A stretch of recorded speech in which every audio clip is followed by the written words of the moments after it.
Hey, me Matt here. So, I just finished watching and doing the review for Halloween Havoc 1991. So go watch that. And now it's Halloween Havoc 1994. And this I really wanted to do mainly because I saw a promo with Ric Flair and Sherry Martel on Cage. And I believe it was Rick that had the Freddy Krueger shirt on, and then you had Sherry with the Gene Simmons demon look. And so I was like, that's pretty cool. And I think I have seen the main event before, and may or may not have seen the whole event. I know that we did a few, Kyle and myself, for Wheels of Fury, but this was a really good show. I tried to find a lot of it, but you could only find so much, unfortunately. So this was still pretty cool. So hope I do it justice. Anyways, here we go. So we have, of course, the dark matches, which I hadn't necessarily seen. Booker T defeating Brian Armstrong, of course. You talk about, I actually didn't even think Brian was in WCW for very long, but yeah, eventually becoming the roadie, aka Road Dogg Jesse James. So that's pretty cool.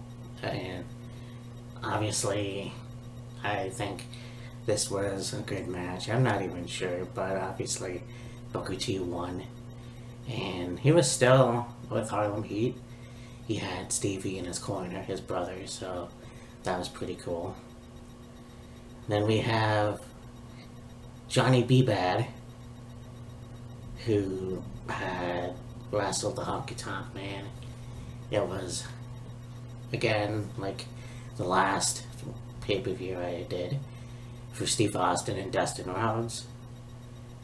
This was a time limit draw, which I always hate, because I mean, no matter how good the match is, you always want to have a winner, but at the same time it seems like I get it, you know, you want to get your money's worth, but at the same time you want to further the storyline, and I'm not sure if it ever did. I don't think that Wayne was in WCW for very long. I might be wrong on that, but who knows. You've got Pretty Wonderful, the two Pauls. You've got Paul Orndorff, Paul Roma, who defeated Stars and Stripes, Patriot, and Marcus Alexander Bagwell to become the WCW Tag Team Champions. Of course, Buff Daddy Bagwell. And if you haven't checked it out, and I'm pretty sure I know I should, but I have an interview with Chris Van Vliet with Buff Daddy Bagwell or Mr. Rogers, Bronco, whatever. But anyways, you should go watch it. I know I should, but this was still a good match. Obviously, and I said this before too, but Mr. Wonderful was in WCW when I was watching it. So when I had seen him, and I believe it was WrestleMania 1, then I was like, oh, he was also in WWF. So it's pretty cool to see that. And I mean, Paul Roma was obviously in WWF too, but they worked very well as a tag team in this match. And then we go on to Dave Sullivan, who defeated Kevin Sullivan, again by count out. So I don't know too much about Dave, but obviously Kevin Sullivan I know a lot more about. Kind of the weirdest person in wrestling, but one of the weirdest wrestlers in WCW anyways. But yeah, you know, again, go to that count out thing, and if it were me, I would have restarted the match, but once again, you know, shit happens. We talk about Dustin Rhodes in the beginning of the video here. We've got Dustin versus Arn Anderson. You have Arn with Colonel Robert Parker and Ming, or Haku. And yeah, this was a pretty good match. You know, it was pretty cool to see Dustin be aggressive in this match. But, you know, yeah, it was just kind of like, I think Arn had the advantage on the outside, but Dustin ended up pulling off the win, and yeah, he actually won. Like, unlike the last review with Steve Austin, unfortunately, but there it is. And again, both talented. Speaking of Steve Austin, you have Hacksaw Jim Duggan versus Stunning Steve Austin. He was Stunning Steve Austin at that point. And this was for the United States Championship. And Austin was the champion at some point. But this was like earlier. But you have Jim Duggan, who was the champion and retained the title. But both very good. I mean, obviously Jim Duggan with the football tackle and everything else to get the win. And I think, you know, the guy had a stellar career, and I don't think he's underrated. I don't think so. I know he never was WWF champion. I know he wasn't. You know, actually, he never had a championship in WWF, which is actually kind of a shame because, you know, and I've probably, well, I know I've made this rant before, but it was almost like it was what the company Vince McMahon was generally about. He was what America represented. The red, white, and blue. He always had Old Glory coming out with him in the ring carrying it, and, you know, just had that whole attitude in the 2x4. So, I mean, yeah, kind of something that I wish he could have had, but, you know, it is what it is. You have these two Goliath men, Big Van Vader with Harley Race versus the Guardian Angel. And I mean, I'm not quite sure how long this gimmick lasted, but I think it's not something that I really see from Ray Trailer too much. I mean, he was Big Bubba Rogers, and then, of course, Ray Trailer, than Guardian.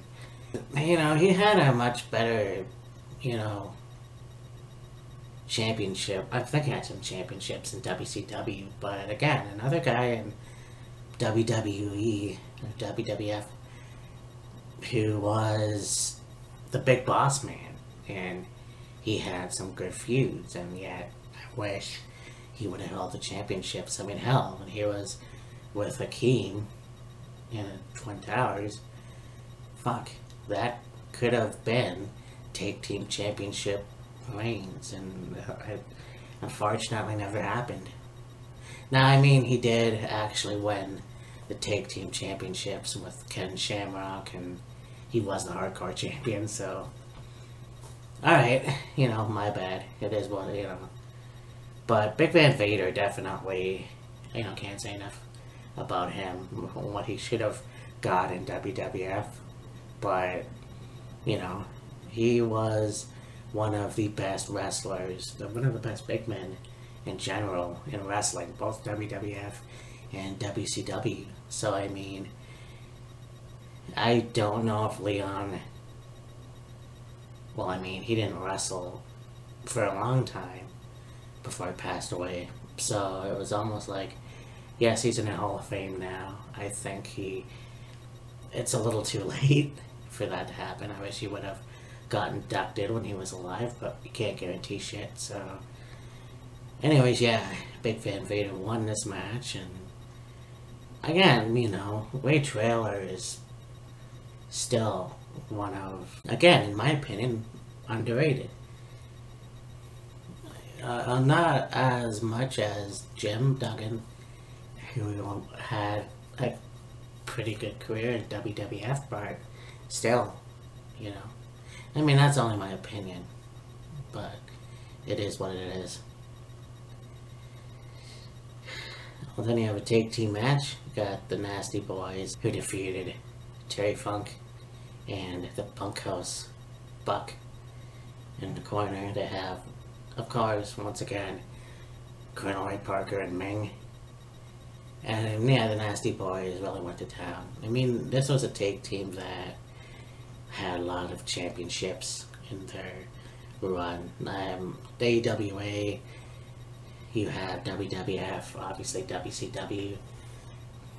And there's gotta be more than that too, but again, one of the best tag teams of that era. And there was a rumor, and I can't remember where I heard this from, but you know, they should Nasty Boys in the WWE Hall of Fame because they're one of the best tag teams. And I mean, yes, they were, you know, gimmicky. You know, that was the thing back in the early 90s, late 80s, early 90s, whatever. But still, these two guys really kicked a lot of ass. And I think that, you know, the resume really speaks for themselves. And I think that they should be in the Hall of Fame. And then that would be cool to have Jimmy Hart induct them. It's not next year, then the year after that. So, then we get to the main event for the WCW title with special guest referee Mr. T. A steel cage match. Hulk Hogan versus Ric Flair. And it's one of those things where it's like,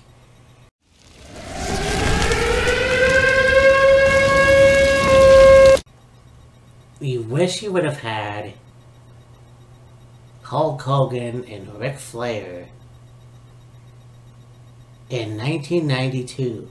Now, I'm not going to get into it because I've already talked to death about it.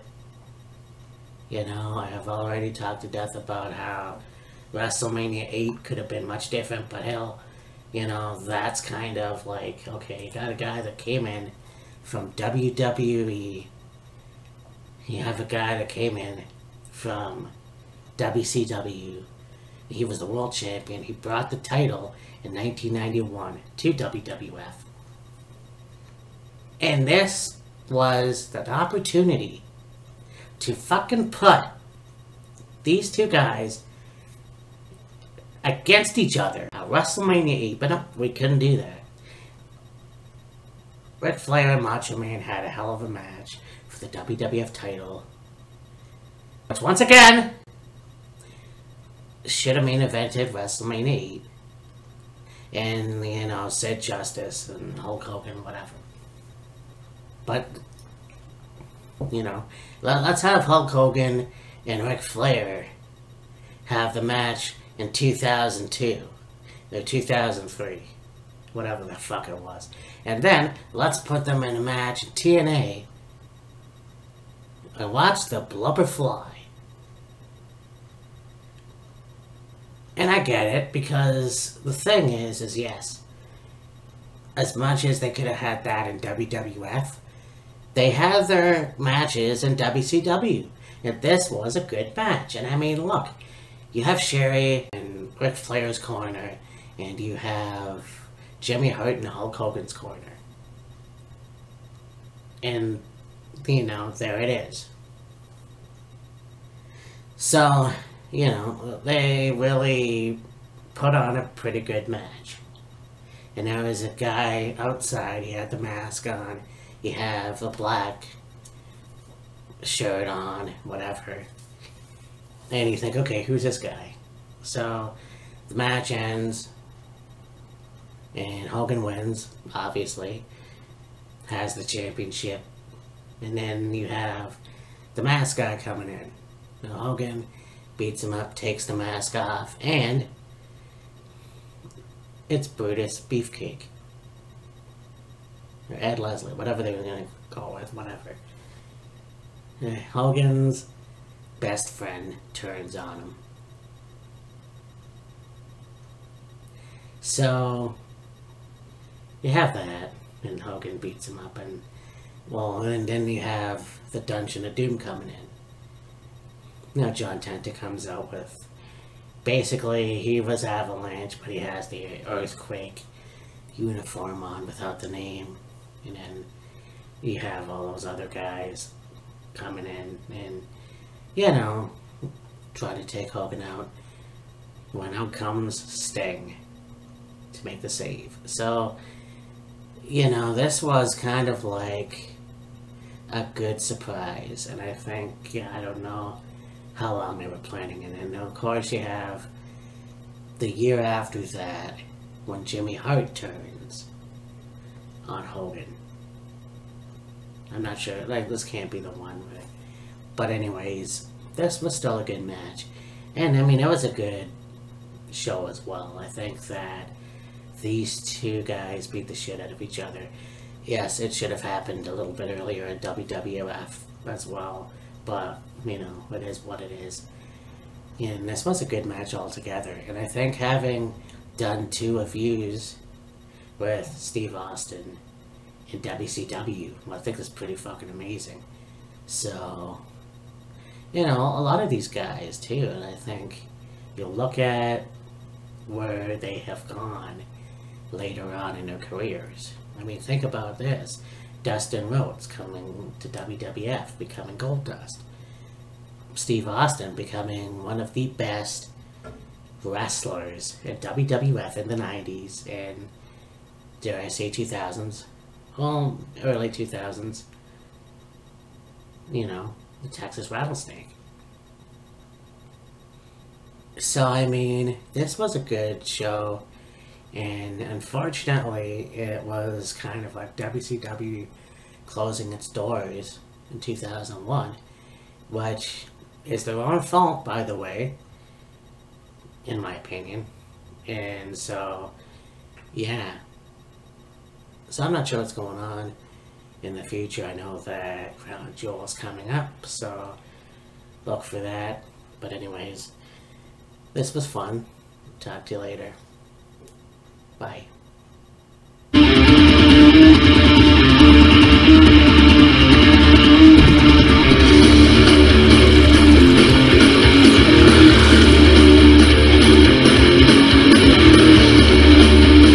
Happy Halloween.